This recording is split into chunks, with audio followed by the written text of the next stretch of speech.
listening to your book, Dignity in a Digital World, it's been getting some rave reviews. I read the New York Times review. I read a few pieces in other mainstream newspapers. Been enjoying your appearances on Stephen Colbert with Fareed Zakaria, Bill Maher, and a host of Meet the Press and everything else. What was the rationale behind your book? What was the strong message you wanted to get across to your readers? My constituency, Silicon Valley, is $11 trillion of market value. Apple, Google, Intel, Yahoo, Cisco, LinkedIn. We're moving to a world where we're going to have 25 million digital jobs, more than manufacturing and construction combined. My message is we've got to have these jobs and opportunities in the Midwest, in the South, in rural America, in black and brown communities. We can't have all the wealth generation of a modern economy in Silicon Valley, Seattle, New York, San Francisco. I just saw an article in the Wall Street Journal this morning saying it's happening. You're seeing the rise of these tech jobs in the Midwest, in the South, and that will be good for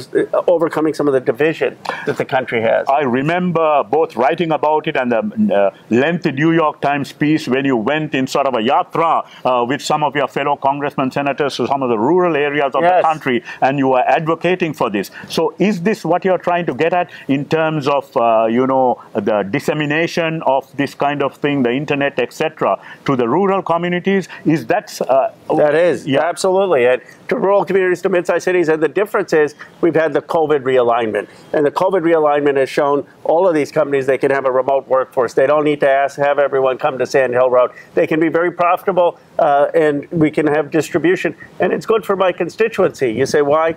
You know, we have a jobs to housing ratio of 12 to 1. The average jobs to housing ratio in the country is 1.5 to 1. So here you have huge housing inflation. It makes it very hard for service workers, working class Americans.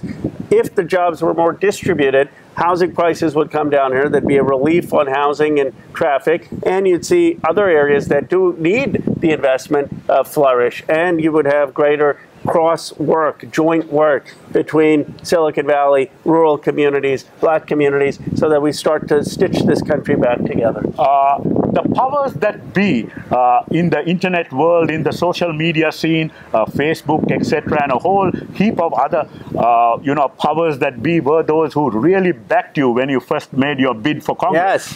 Through the years, and you've had a very close relationship with Sheryl Sandberg and a whole lot of others. So, but there has been pushback.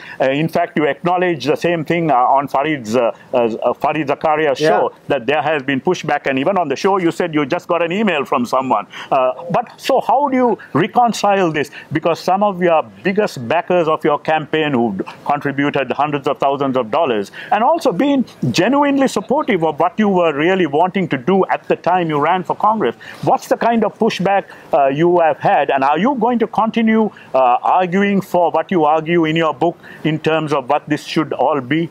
Well, I'm a technology optimist, and that's why many of them support me. In fact, I'm talking at Apple on Monday. I'm talking at Google about these ideas. So they still invite me to share the ideas, and many of them are open to the distribution of jobs, to the distribution of opportunity. Some of them haven't liked some of my positions on antitrust, where I say that we can't let them just have these dominant platforms. They have to have well-regulated antitrust. Some don't like the fact that I've called out social media where they've incited violence. So, of course, there are disagreements, but that goes to my independence. I don't take a dime of PAC money, lobbyist money. It's all individual contributions. And I still would argue I have the most support of tech leaders probably in the country of any other politician because they like my forward vision.